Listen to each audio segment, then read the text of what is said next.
Welcome back, everyone, to another episode of Podjitzu with YouTubers.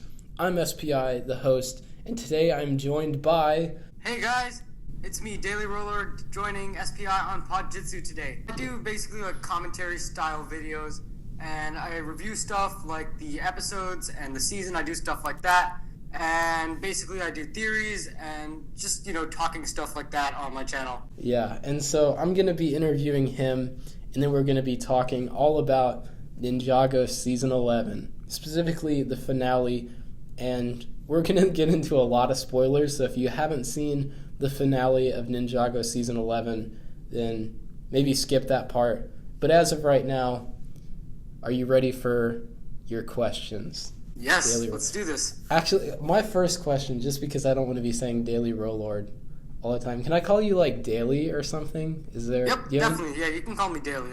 Do you have like another name that you go by on your channel? Just Daily for short, really. That's if you want to call me that. Okay. How did you get your name? Your YouTube channel Okay, name? so it's actually a pretty interesting story, and it originated a few years back in 2016 when, and as embarrassing as this might sound, I was applying for a Roblox account, and I had my Minecraft account, which was MineLord, very real creative name right there. And so when I joined Roblox, I intended to do RoLord, which was hence the second part of my name, and with Ro being Roblox and mine being Minecraft. But apparently my RoLord was already a taken name, so the system suggested Daily as putting an adjective before that, and so yeah, that's basically the origin behind my name. It's pretty weird.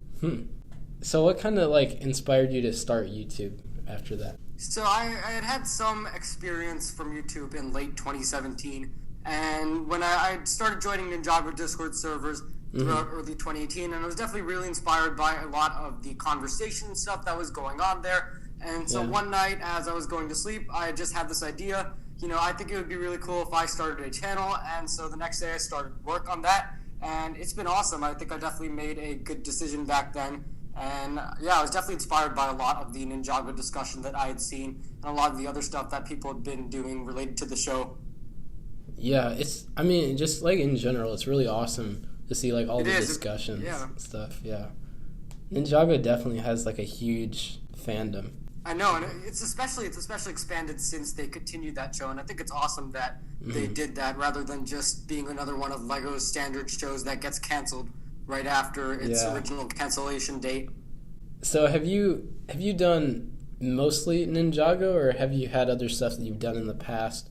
In the past, on my old channel, I would do some gaming stuff mostly, but I didn't do too much on that channel. And mostly I do Ninjago. Sometimes, occasionally, I'll upload a movie review on my channel. But for the most part, I'd say about 90% of what I do is Ninjago. Nice. What are your favorite type of videos to make? I know, this is kind of a joke on my Discord servers, but I love doing argument-style videos and, analysis-style videos where I essentially break down a topic and I explain it. I feel like we don't really have a lot of those kind of videos in the Ninjago community, and I think it's pretty fun to do those kind of videos, so I definitely enjoy doing that. What did you mean by argument-style videos? You debate with another person, or...? Well, not quite. Basically, I present a claim, and I try to explain why I think my opinion is... I basically try to justify my opinion, and that's basically what I mean by that. Okay. We could do that in this podcast. yeah, that would be cool. I'm going to kind of get into the show a little bit more with these next questions. I did get some questions from Instagram, but I'm just gonna give a little plug here to my Instagram. Guys, if you're not following at SPI Ninjago, I'm going to be posting on my stories and stuff the guests that I'll have for Podjitzu, so you can submit your questions. And yeah, I don't want to be asking the same questions every single podcast. So please submit your questions to my Instagram and follow DailyRoLord too. Thank you. Yes. One of the questions that I got is kind of relating more to season 11. Just, are you liking... Okay, this question is actually before the finale, but are you liking the ice chapter so far? Let's just say, now that it's over, have you just liked it in general? Here's the thing, there's definitely a lot of higher expectations for this chapter, especially coming right out of the fire chapter. I really didn't like the fire chapter, and I know a lot of the community, there was a pretty negative reception to that, and so a lot of people were anticipating more for the ice chapter, And I can say that the Ice chapter is better than the Fire chapter. I mean, it's definitely more focused in terms of plot and stuff, and of course it has better villains too. But I just don't really feel like either of them are good. I feel like they're both pretty weak installments for Ninjago. But if it really came down to which of the two is better, I would say that the Ice chapter is a bit better. But it just feels very rushed, and then there's a whole filler issue too, so it's not that good, to be honest. What's your opinion on all the new characters introduced in not only the Ice chapter, but the Fire chapter as well? So first up, we have Asphira, of course, and Asphira's really no good. Revenge! Yeah, revenge! Treacherous deceiver, and I didn't like that at all. It's just very redundant, very boring, and so Asphira is generally a pretty boring character. Yeah. And when we go into the Ice Emperor Vex, these villains are actually pretty good. I wouldn't say they're the best villains ever, but, they're actually pretty good and definitely gives me hope moving forward for villains. And I think, Vex's voice acting is just amazing. And I love how, especially with Vex, he really gets the audience to hate him. It's an excellent concept, of course, with who exactly the Ice Emperor is, and I feel like they did a pretty good job with this character. So Ice Chapter villains, definitely good. Fire Chapter, not so much. This isn't related to Season 11. I guess just more so the show in general. Can you relate most to one of the ninja? Like, which of the ninja would you be like if you were on the team?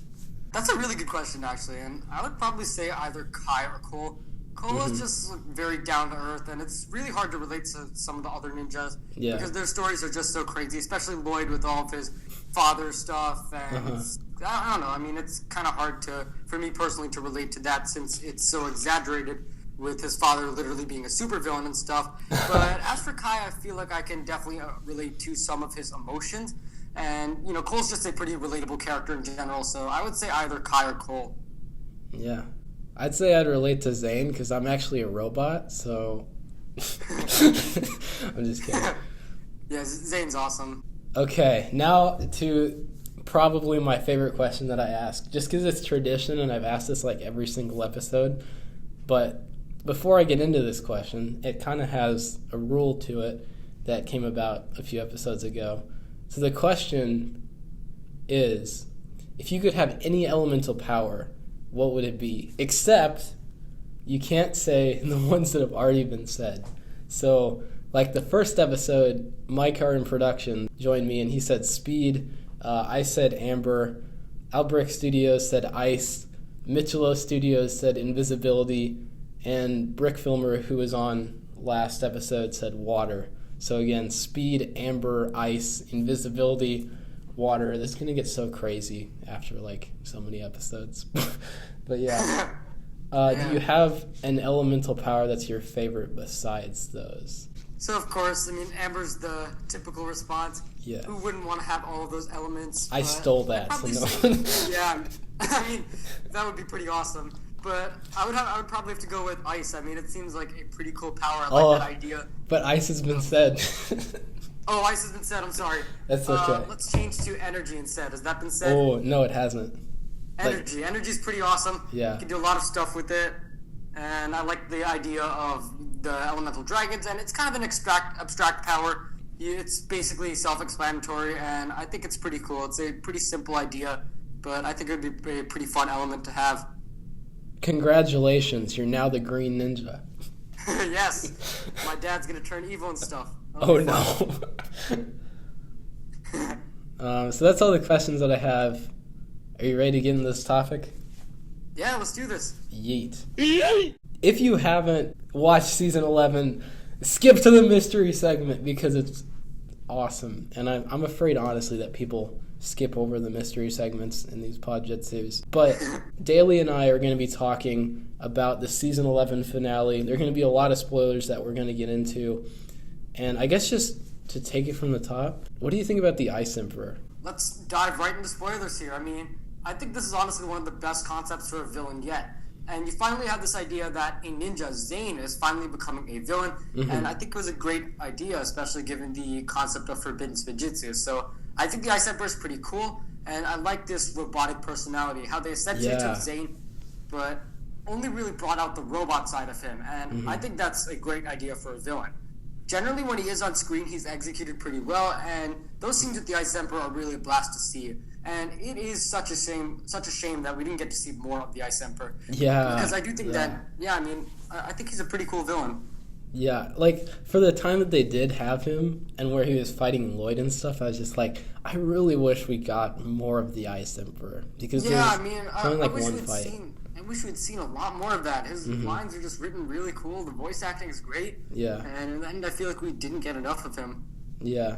I'd say that's probably my biggest criticism with Season 11, or at least for the Ice chapter. There was a lot of filler stuff, but the stuff that was really good, like with the Ice Emperor fighting Lloyd and just being the Ice Emperor, we didn't really get much of that. The good stuff was good, but there was so much of the bad stuff too, so... Yeah. And for one thing, speaking of the bad stuff, Crag. Yeah, I mean, a lot of people actually like Crag, and... I'm fine with him, really. I just don't feel like he belonged in this season at all. He just doesn't really work with the plot and shouldn't have been included at all because it takes away an entire episode of the season with Crag and Cole. Yeah. As for Crag himself, his voice acting is not so good. His design is rather wacky, too. But for the character itself, it's fine, I guess. I just feel like it shouldn't have been... I just feel like Crag shouldn't be in the season at all. I just wanted to see him beat up a bunch of Blizzard Samurai. We didn't really get to see that. So I'm like, why is he introduced if he wasn't just going to beat up people? Like, come on. I don't know. Yeah, I mean, it looks pretty intimidating, right? Yeah. Imagine him just, like, beating the Ice Emperor. If there were just more Blizzard Samurai fights, I think the season would be way better. Because they're probably one of my more favorite armies in, like, the whole show. And with Zane commanding them, like, that's even cooler. That was unintentional. Yeah, so many Ice Chapter puns to make here. Yeah. But, like, if there was just a little bit more, I guess, leading up to the finale, or even if they made, like, the finale a two-parter, and they had the ninja, like, not Lloyd, but the other ninja and Crag, like, invade the castle, and Crag just, like, beating up a bunch of Blizzard Samurai, and the ninja going in, and they're like, oh no, Zane's the Ice Emperor. Imagine if, instead of Zane figuring out that he was actually Zane, he ended up fighting the ninja. I feel like this is ultimately the biggest issue with the finale. And Lloyd has just been focused on so much, and it really is a shame that the other ninja never even met the Ice Emperor once. Yeah. And I feel like that's kind of inexcusable. You can't just give these ninja a side plot. I mean, they should be incorporated into the main stuff with Zane, too. They're just as important to Zane as Lloyd is, so why are they just being given the subplot? And their subplot really wasn't even with any of the Blizzard Samurai. Like, the dragon stuff was cool. I just felt like they could have done that and something else, too, instead of maybe some of the filler that they have put in the Ice chapter. But. And what I would have done is just end the dragon stuff in 29. There really wasn't a reason for it to go on in 2 consecutive episodes. Yeah. Then once you end the dragon stuff in 29, you have the ninja go to the castle and join in on the fight, and they would actually get to witness the redemption of Zane, and that's how I would have done it. I would have just had, like, the castle stuff be in maybe, like, 3 episodes. And I'm not just talking about, like, 11-minute episodes. Like, I guess 6 now with the new format. But the whole episodes leading up to the finale and the finale itself could be the ninja invading the castle, and then there's, like, a bunch of conflicts with the Blizzard Samurai, and they have to get to the Ice Emperor. And then once they figure out that Zane is the Ice Emperor and they're fighting the Ice Emperor, then that's just a whole episode of Zane and the ninja facing off. And maybe if Lloyd was there with the others and they were fighting Zane, do you think potentially, like, he could beat all of them? Well, yeah, I mean, I think he could. He has the Scroll of Forbidden Spijitzu, has an entire army by his side. Yeah. And, I mean, he's definitely much more powerful than a ninja, as proven by that fight with Lloyd. He did end up beating Lloyd in the end, so I do think that he could manage to beat the other ninja, too. That would be really intense if Zane was essentially killing the ninja, and then they make him realize. I mean, that's what I was hoping would be done, too. I mean, you have the ninja going against the Ice Dragon, and then later joining in against that fight and helping with Zane's redemption in 30. That's what I was expecting. That's what I would have done. Just would have been paced a lot better. This season actually started out really strongly. I feel like the first episode, The Neverrealm, was a really good episode. And with this new format, I don't like this new format, but there's no questioning that it's good for these exposition episodes. And I feel like that first scene with the Ice Emperor was my favorite scene of the season up until the finale, and then we got Zane's memories getting restored. But I feel like the first few episodes were generally pretty good, 18, 17, and 16. And then you have 19, and then it gets pretty weaker. So I do feel like this season, or this chapter rather, started out really strong. Right after the episode where the Blizzard Samurai attacked the village and Kai got his fire, which I think, was that like the second or third episode in the Ice chapter? Yeah, that's the second one. Yeah, I think after that, it just got weaker with the Ice Village stuff. Like... After that, yeah, really, it just started with that anime episode. Yeah, I mean, I didn't hate the anime episode, but it's that Ice Village. I don't know why. I'm not into it as much. Maybe it's the fact that it's not in the sets, and they just kind of put it in there. I see what you're saying. It's generally not as interesting as some of the other stuff in the season. If they took the ninja away from the village in maybe episode 4 or something instead of later on in the chapter, I think they could really get stuff going even quickly. Lloyd shouldn't have gotten the solo mission. At least one or two other ninjas should have come with him. Or just give the solo mission to Kai, because Kai, I mean, it is a Fire and Ice season after all. And Lloyd just had a solo mission in the last season, so I'm not sure why they're doing this yet again. If they made the Fire chapter a little bit shorter, and they took out the bug stuff, and they took out like that news episode with Gale Gossip, and they put the ninja in the Never Realm, the ninja were like transport there, and there's this conflict still going on in Ninjago. Like, let's say maybe even Asphira wasn't defeated, but that she was still a threat and she got rid of the ninja. That would be like Hunted all over again. But I don't know. That'd be cool. I would have done that. I would just have not had Asphira defeated at all, and still remain a prominent threat throughout the second half of Season 11, and fighting against Wu and the other people in Ninjago. That's how I would have had it, rather than just abandoning Asphira right after the Ice chapter began. I was even thinking that they were going to bring back Asphira in the finale. I thought something like that could happen too, where maybe Asphira helps Wu or plays a role similar to Garmadon in Season 10, but unfortunately nothing like that happened. Other people had like some really good theories that I heard as this stuff first started to be revealed. Like, there was even some theories that the Pyro Vipers and the Blizzard Samurai were going to have a war or something. Like, they were going to go to war and the ninja would be like caught in the middle and they'd have to choose sides. Yep. I mean, just stuff like that. That would be really cool. And I don't know if that would fully work, but what if Sensei Wu and Asphira like start to get along, maybe, and they team up with the Pyro Vipers, and then they go to the Never Realm and they help the ninja fight the Ice Emperor. That could work, and if it were up to me, I would have had Asphira get redeemed at some point in the season. I would not have had her just thrown to jail and basically write her out of the show. I would have had her redeemed and give some sort of conclusion to her character arc. But, I think something like that could work. That would definitely give some more connection, and, there was really no connection between the Ice Samurai and Pyro Vipers. Yeah. And there should have been, because it was such a cool idea. And I think something like that could have worked to bring more of a connection between these two tribes. I guess the next thing that we can get into before we get into the mystery segment, which is my favorite part of the show, is just, I'm trying to think how to word this. I guess just stuff that we thought was really strong in the season, like stuff that we really liked. Because we've gone over a lot of criticism and stuff, but how about its strengths? Yeah, no Ninjago season is trash, and I gotta say the animation for this season was actually good. I mean, I don't think it was as trash as we had thought it was earlier in the year. And it's, it's no real film, it's no Zentrix, but I feel like it is pretty good for what it is.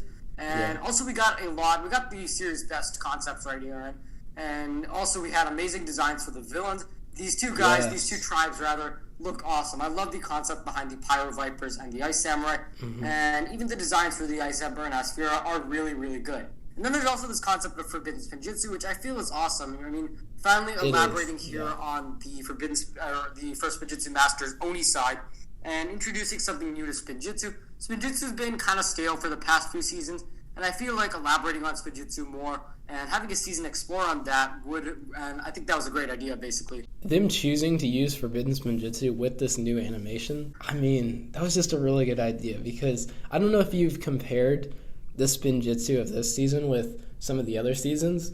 I kind of think it's improved in a way, because there are some really epic Spinjitzu fight scenes in this season, especially with Forbidden Spinjitzu.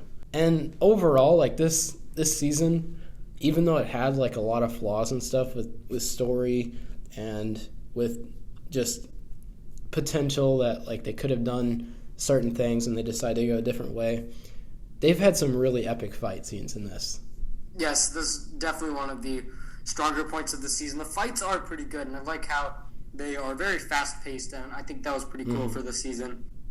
Like, I actually went back and rewatched a lot of the previous Ninjago seasons recently, and, I mean, just comparing the fight scene between Lloyd and Zane, it seemed so intense in episode 30, of season 11. It seemed just so intense, and if you compare it with something from, like, season 2, for example, they've really, I think, improved animation-wise in that sense. Like, there's definitely some other things, like with facial expressions and stuff that, maybe not as good, but... They've definitely come a long way in terms of these fights since the beginning. Now we have a lot more faster-paced fights, and I think that's really cool as opposed to the earlier days when you had slower fights, and they were fine and stuff, but I think these faster fights are definitely more entertaining to watch, and I gotta agree with what you said. I think the Zane versus Lloyd fight was really good and probably one of the best fights from the season and one of the better fights of the series as a whole. There is some really good stuff in season 11 with Sensei Wu, who's one of my favorite characters, #Sensei Wu season. I don't know if you've heard about that, but I think he was really great in this season, and a lot of people aren't talking about this, but in the very first episode, he's like mad at the ninja, and he ends up beating all of the ninja in a fight, which I thought was great. It's pretty hilarious to watch. And then in the very end of the season, when he's like, no, I might have just lost all of my students, and then they come back and he's like so happy. I'm like, Paul Dobson did some really good acting in those scenes, and there's just good writing in general. Yeah, I mean, I feel like Wu is fine this season. I wouldn't really say that he's at his best. I feel like, on the contrary to what you've been saying, I feel like a lot of people have really been loving Wu in this season, at least from what I've seen. And I feel like, he's not bad. He's okay. Yeah. I don't feel like he's at his best, there. But I feel like he's generally pretty good. And him beating the ninja, I mean, they deserved it, man. That was pretty funny. Yeah. Well, that's everything I have in regards to the season. If you're ready to get into the mystery segment. Oh, yeah, let's do this. In this episode, we're going to be doing something called Ninjago Would You Rather. Oh, yeah. That sounds fun. Would you rather have Dara's power or the Fangpire power? I don't want Dara's power. I don't want to constantly be going to the bathroom. So, I think I'll probably take the Fangpire power. I mean, I kind of feel bad for Dara. He thought he got a power and stuff, but in reality, he just got a ticket to the bathroom. So you would rather have a power that, like, makes you turn things into snakes as you bite them? Yeah, I mean, I think so. I just wouldn't use that power. I mean... But you eat food. Oh, that's true. Your food would be snakes. I don't know. I mean, I wouldn't imagine that the food would turn into snakes, though. Maybe. But I guess that's up for debate, though. But I think I'll take the Fangpire power. I would just get really close to a bathroom if I'm fighting someone, and I would use Dara's power. Because it's like... I don't know, it seems like fire. So it seems like it'd be really useful when going up against people that might try to rob me or something. I would just have to make sure to use the bathroom afterwards, I guess. I don't know. Right. It would be useful if you could even use it at all, but you constantly have to go to the bathroom, so not much use. I might go with the Fangpire thing then. Because if I get like super close to someone, but then I can't use my power... Would you rather be the Green Ninja or be Samurai X? Interesting. So Lloyd comes with this package of constant mental stress and stuff, where you have Harumi who just cheats on him. His dad is out there. His dad is evil. His dad beat him in fights several times. Also, he constantly has the responsibility of saving Ninjago and stuff. While the powers would be pretty cool, I'm gonna have to go with Samurai X because it seems like it might be an easier job and you might get more credit for that too. Seeing as you're the protector of the city, essentially, and just the city. And it seems like the city definitely knows who Samurai X is, and they're definitely very grateful for her efforts there. They also have a lot of cool technology and stuff, which is definitely a pretty big advantage in fights. So, I mean, I think it would be awesome to pilot one of those Samurai X mechs. So I'm going to go with Samurai X. I'm with you on that one. Like, it just seems like there's so much responsibility and stuff with the Green Ninja. Like, people would be, if I was the Green Ninja, people would be counting on me and stuff, and I'd be like, what if I fail?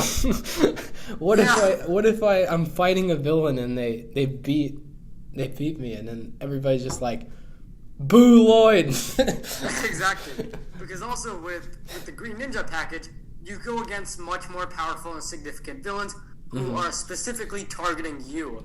And whereas in Samurai X, it's just villains attacking the city, and there's not really any personal stuff. That's true.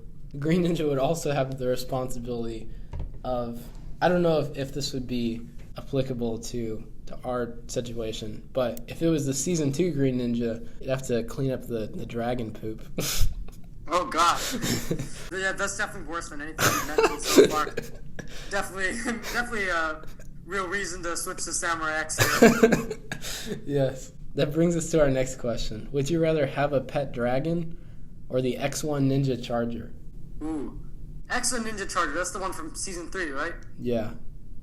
I'm going to go with the Ninja Charger. I'm definitely into technology and stuff. Yeah. And, with Dragon, there comes the responsibility of cleaning up after it, as mentioned, which seems even worse than fighting resurrected Garmadon. But, no, Dragon sounds pretty cool and stuff. But I feel like, and just my own personal preferences, I like the technology stuff. And, with the X1 Charger, you have these missiles, and you also have that detaching motorcycle, and that would all be really fun to pilot. Yeah. I'm kind of like torn in the middle, because with a dragon, dragons can transport to different realms. And I mean, they can fly. Like, it'd be cool to just fly, and maybe I want to take a trip to Europe. Boom, just go on my dragon. Don't have to buy plane tickets. Yeah, but I feel like if I had the X1 Ninja Charger, it would get stolen really quickly. Yeah. So, I don't know. Program it to shoot missiles at any intruders. My friend just tries to steal it as a prank. Dies. No. Yeah, no, he doesn't leave the garage. With that in mind, I think I'm going to go with the dragon. Would you rather be a Nindroid or be a ghost that can turn back into a human? A ghost that can turn back into a human? Yes. So, you could just go from being a ghost to a human whenever you want? Yeah. I'm probably going to go with that option. I think that sounds pretty cool. I mean, just having the ability to switch between being a ghost and being a human would be fun. You can, possess stuff, but at the same time, you're not dead either, because you can go back to being a human.